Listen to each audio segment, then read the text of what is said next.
রাসূল সাল্লাল্লাহু আলাইহি সাল্লাম কোথায় জন্মগ্রহণ করেন? মক্কায়। রাসূল সাল্লাল্লাহু আলাইহি সাল্লামের পিতার নাম কি? আব্দুল্লাহ। রাসূল সাল্লাল্লাহু আলাইহি সাল্লামের মাতার নাম কি? আমিনা। রাসূল সাল্লাল্লাহু আলাইহি সাল্লামের দুধ মায়ের নাম কি? হালিমাতু সাদিয়া। ছোটবেলায় রাসূল সাল্লাল্লাহু আলাইহি সাল্লাম কি কাজ করতেন? ভেড়া চড়াতেন। রাসূল সাল্লাল্লাহু আলাইহি সাল্লামকে সবাই কি বলে ডাকতো? আল আমিন। রাসূল সাল্লাল্লাহু আলাইহি সাল্লামের ডাকনাম কি ছিল? আবুল কাশের। রাসূল সাল্লাল্লাহু আলাইহি সাল্লামের কয়জন মেয়ে ছিল?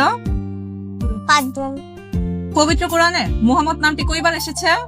4 বার। হেরা পর্বতকে কি বলা হয়? আলোর পাহাড়। ওহী নিয়ে কোন ফেরেশতা আসেন? হযরত জিবরাইল আলাইহিস সালাম। সর্বপ্রথম কয়জন ব্যক্তি ইসলাম গ্রহণ করেন? 4 জন। রাসূল সাল্লাল্লাহু আলাইহি সাল্লামকে কারা পাথর মেরেছিল?